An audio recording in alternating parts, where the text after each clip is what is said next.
আপনি কি iOS এর মতো একটা ফ্লুইড, কম্প্যাক্ট অ্যান্ড্রয়েড ফোন খুঁজছেন? তাহলে আপনাকে OnePlus 13s এর দিকে একবার তাকাতেই হবে। এটা কোনো সাধারণ কম্প্যাক্ট ফোন না। এই ফোনে রয়েছে অ্যান্ড্রয়েড জগতের সবচেয়ে পাওয়ারফুল প্রসেসর, স্ন্যাপড্রাগন 8 এলিট। শুধু তাই না, এতটুকু সাইজের ফোনে রয়েছে 5850 mAh ব্যাটারি, যা কোনো কম্প্যাক্ট ফোনে সবচেয়ে বড় ব্যাটারি বলা যেতে পারে। হ্যাঁ, কিছু কম্প্রোমাইজও আছে, সেটা জানবো আগে ভিডিওতে। শুরুটা প্রথমে ডিজাইন দিয়েই করি। এর ইন হ্যান্ড ফিল পুরো আইফোনের মতো। আপনি চোখ বন্ধ করে যদি ফোনটা হাতে নেন, বুঝতে পারবেন না যে একটা অ্যান্ড্রয়েড ফোন হাতে নিয়েছেন, আইফোন।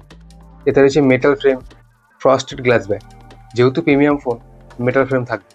ওয়ানপ্লাস তাদের বিখ্যাত অ্যালার্ট স্লাইডার কিন্তু উঠিয়ে দিয়েছে। এতে আপনি ওর জায়গায় পাচ্ছেন এআই কি বা প্লাস কি, অনেকটা আইফোনে অ্যাকশন বাটনের মতো। কারণ এর সাহায্যে আপনি এআই ছাড়া অন্যান্য কাজও করতে পারবেন। থিকনেস 8.2 mm, মানে একটু মোটা বলতে পারেন। ওজন 185 গ্রাম। হ্যাঁ, ওজন কিন্তু লাইট ওয়েট, যেহেতু compact phone. Dual stereo speaker রয়েছে। আরেকটা জিনিস, এতে আপনি IP65 এর রেটিং পাবেন। এটা ফ্ল্যাগশিপ ফোনে কিন্তু অন্তত IP68 দরকার ছিল, কারণ এখন 30,000 টাকার ফোনেও IP68 দিয়ে দেয়। এতে দেয়নি, এতে কিন্তু শুধুমাত্র IP65। এটা কিন্তু কম্প্রোমাইজ করেছে। কালারের কথা বললে এতে 3টে কালার পাবেন: green slick, black velvet, satin pink. এবার যদি ডিসপ্লের দিকে দেখি, এতে রয়েছে 6.32 inch 1.5K fluid AMOLED display. মানে ডিসপ্লে কিন্তু ফ্ল্যাগশিপ দিয়েছে। বেজেল এবং চিন প্রায় নেই বললেই চলে, প্রিমিয়াম ফোনে সাধারণত যেটা থাকে। এটা কিন্তু এটা LTPO প্যানেল, মানে 1 হার্জ থেকে 120 হার্জ সুইচ করা যাবে। স্ক্রিন টু বডি রেশিও প্রায় 90%। 800 নিটসের টিপিক্যাল ব্রাইটনেস ও 1600 নিটসের HBM, মানে ডিসপ্লে যথেষ্ট ব্রাইট, মানে আউটডোরে কোনো সমস্যা হবে না। এছাড়াও 100% DCI-P3 কালার গ্যামেট। এটা কিন্তু HDR ও Dolby Vision certified display. Content দেখার এক্সপিরিয়েন্স আরও বেটার হবে। ডিসপ্লে প্রোটেকশনের কথা যদি বলি, এতে রয়েছে গরিলা গ্লাস 7 এয়ার প্রোটেকশন। এখন ফ্ল্যাগশিপ ফোনে কিন্তু অন্তত ভিক্টাস প্লাসের দরকার ছিল, এটাও কিন্তু কম্প্রোমাইজ করেছে। এছাড়াও এতে কিন্তু অপটিক্যাল ফিঙ্গারপ্রিন্ট সেন্সার রয়েছে, আল্ট্রাসনিক না। মানে OnePlus অনেক জায়গায় কস্ট কাটিং এর চেষ্টা করেছে। পারফরমেন্সের কথা বললে, এতে রয়েছে স্ন্যাপড্রাগন 8 এলিট প্রসেসর, যেটা এখন অব্দি অ্যান্ড্রয়েড জগতের সব থেকে পাওয়ারফুল প্রসেসর। এর আন্তঃ স্কোর 2.4 মিলিয়ন। এখন ওর আন্তঃ স্কোর এত কম কেন? যেহেতু এটা একটা কম্প্যাক্ট ফোন, ওই জন্য ওইভাবেই অপটিমাইজ করা রয়েছে। এছাড়া এতে LPDDR5X RAM, UFS 4.0 storage.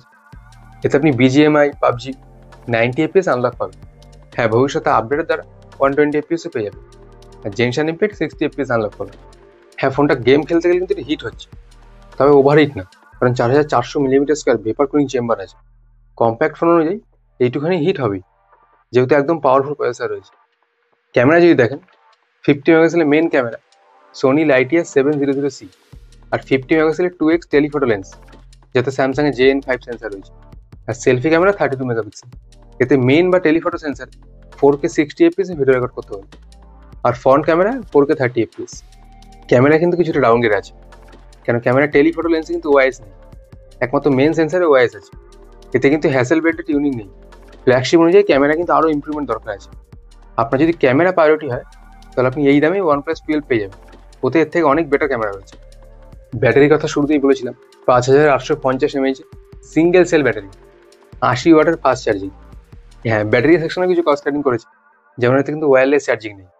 Flagship phone কিন্তু ওয়্যারলেস চার্জিং দেয়নি।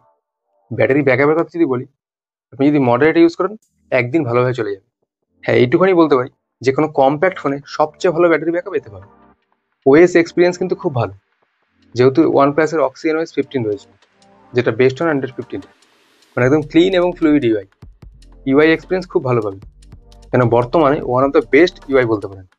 এতে অ্যানিমেশন একদম স্মুথ এবং ফ্লুইড রয়েছে। হ্যাপটিক এক্সপিরিয়েন্স একদম প্রিমিয়াম। এতে 4 বছর ওএস আপডেট। ফ্ল্যাগশিপের দিকে দেখলে আপডেট কিন্তু ঠিক রয়েছে, মানে ওএস সেকশনে কোনো কম্প্রোমাইজ করেনি। ওএস সেকশন বলতে পারেন বেস্ট। কানেক্টিভিটি কথা বললে সমস্ত কিছু রয়েছে। 13টা 5G ব্যান্ডের সাপোর্ট, ডুয়েল ন্যানো সিম বা ই সিমের সাপোর্ট আছে, ব্লুটুথ 6.0, Wi-Fi 7, NFC, সমস্ত কিছু। এআই ফিচার্সের দিকে দেখলে এআই ফিচার্স কিন্তু ভালো দিয়েছে। আমি ডিজাইনের ক্ষেত্রে বলেছিলাম যেতে এআই কি বা প্লাস কি রয়েছে। এতে রয়েছে মাইন্ড স্পেস এআই, যার সাহায্যে আপনি স্ক্রিনে যাই দেখবেন, প্লাস কি প্রেস করলে এআই সেটা সেভ করে দেবে। এছাড়াও অনেক ইউজফুল ফিচার্স রয়েছে। এআই কল ট্রান্সলেটর রয়েছে। কল ট্রান্সলেটর কিন্তু খুব ভালোভাবে কাজ করছে, যেই না যে নামে দিয়ে দিয়েছে, মানে ফ্ল্যাগশিপ বোঝা যাবে।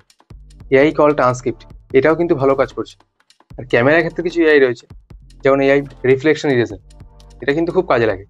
এআই ডিটেল বুস্ট, মানে কোনো ছবি যদি ব্লারি আসে, এআই সেটা এনহ্যান্স করে দেবে। এআই রিকম্পোজ, আরও কিছু এআই রয়েছে, যেমন circle to search, object eraser, এগুলো তো কমন। এবার যদি দামের দিকে দেখেন, দামের দিকে আসলে এটা মাত্র দুটো ভ্যারিয়েন্টে লঞ্চ হয়েছে, 12 GB 256 GB, যার দাম 54,998 টাকা। আর একটা ভ্যারিয়েন্ট 12 GB 512 GB, যার দাম 59,998 টাকা। যদিও 5,000 টাকা কার্ড ডিসকাউন্ট পাবে, এতে বেস ভ্যারিয়েন্ট চলে আসবে 50,000 টাকা। এক কথায় কম্প্রোমাইজের কথা বললে IP68 দেয়নি, যেটা ফ্ল্যাগশিপ অনুযায়ী কিন্তু IP68 দরকার ছিল। ওয়্যারলেস চার্জিং নেই, আর ক্যামেরা ইনকনসিস্টেন্ট, মানে ফ্ল্যাগশিপ অনুযায়ী ক্যামেরা কিন্তু ডাউনগ্রেড আছে। তো বন্ধুরা, আপনার মতো OnePlus 13s কি 50,000 টাকা সত্যি নেওয়ার মতো কোনো ফোন? জানাবেন কমেন্ট। আর যদি আপনার মানে OnePlus 13 বা 13R নেওয়ার কোনো প্ল্যান থাকে, তাহলে আমাদের এই ভিডিওটা দেখতে পারেন, এতে আপনার সিদ্ধান্ত নেওয়া আরও সহজ হবে। চলুন দেখা হচ্ছে ওখানে।